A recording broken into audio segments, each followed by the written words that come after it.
ہمارے نزدیک قرآن اللہ کا کلام ہے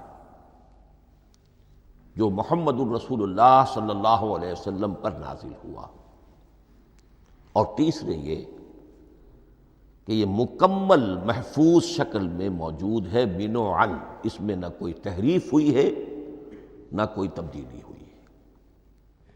یہ کم سے کم 3 اجزاء ہیں ہمارے عقیدے کے قرآن مجید کے بارے میں۔ لیکن اب اس کی کچھ علمی توضیحات۔ سب سے پہلے یہ کہ کلام ہونا، اس کا اللہ کا کلام ہونا، اس لیے کہ آپ کے علم میں ہے کہ تورات جو حضرت موسیٰ علیہ السلام کو دی گئی تھی وہ لکھی ہوئی شکل میں پتھر کی تختیوں پر لکھی ہوئی صورت میں دی گئی تھی، اور قرآن مجید کی تنزیل جو محمد رسول اللہ صلی اللہ علیہ وسلم پر ہوئی ہے وہ ایک مختلف صورت میں ہوئی ہے۔ اس کو قرآن مجید خود اللہ کا کلام قرار دیتا ہے۔ چنانچہ سورہ توبہ کی آیت ہے، آیت نمبر 6، وَإِنْ أَحَدٌ مِّنَ الْمُشْرِكِينَ اسْتَجَارَكَ فَأَجِرْهُ حَتَّى يَسْمَعَ كَلَامَ اللَّهِ ثُمَّ أَبْلِغْهُ مَأْمَنَهُ۔ جب ہجرت کے 9ویں سال آخری وارننگ دی گئی تھی مشرکین عرب کو کہ اب صرف تمہیں چند مہینے کی مہلت دی جا رہی ہے، اس دوران میں آخری فیصلہ کر لو اسلام قبول کرنا ہے یا نہیں،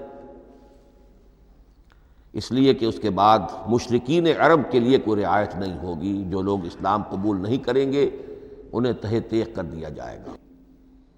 فَإِذَا انْسَلَخَ الْأَشْهُرُ الْحُرُمُ فَاقْتُلُوا الْمُشْرِكِينَ حَيْثُ وَجَدتُّمُوهُمْ۔ جب یہ مہلت ختم ہو جائے تو ان مشرکین کا قتل عام کرو۔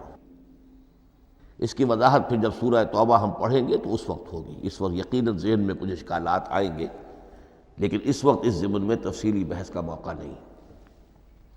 اب اس میں ایک استثناء رکھا گیا کہ ایک مشرک ہے، وہ چاہتا ہے کہ اتنا بڑا چیلنج جو ہمیں دے دیا گیا تو ہمیں موقع دیا جائے کہ ہم آئیں، آپ کے پاس بیٹھیں، کچھ دن رہیں، اللہ کا کلام سنیں، آپ کیا بات منوانا چاہتے ہیں، اس کے لیے کیا دلائل ہیں، اس کو اچھی طرح سمجھیں، اس کا ہمیں موقع ہونا چاہیے۔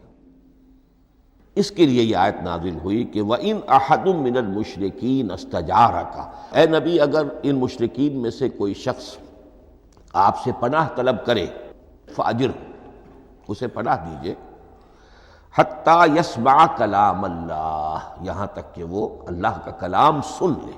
ثُمَّ أَبْلِغْهُ مَأْمَنًا، پھر یہ بھی نہیں کہ اسی وقت اسے کہا جائے کہ تم مانتے ہو یا نہیں مانتے، نہیں، پھر اسے اس کے امن کے مقام پر پہنچا دو۔ یہ جو آیت ہے اس میں لفظ کلیئر آ گیا کہ قرآن مجید اللہ کا کلام ہے۔ لیکن اب اسی تل کے اوٹ میں پہاڑ والا مسئلہ ہے، ٹپ آف آئس برگ، اس کے نیچے وہ کتنا بڑا تودہ ہوتا ہے۔ کلام جو ہے اللہ تعالیٰ کی صفت ہے، اور یہ بڑا مسئلہ گہرا ہے، اور علم کلام کا ایک بڑا پیچیدہ مسئلہ ہے کہ ذات باری تعالیٰ اور اس کی صفات کے مابین کیا ربط و تعلق ہے۔ آیا صفات ذات کا جز ہیں، جزو لا ینفک ہیں، حصہ ہے، یا کچھ زائد بر ذات، جس کو علامہ اقبال نے ایک جگہ کہا ہے صفات ذات حق، حق سے جدا یا عین ذات۔ یہ ہمارے علم کلام کا ایک بڑا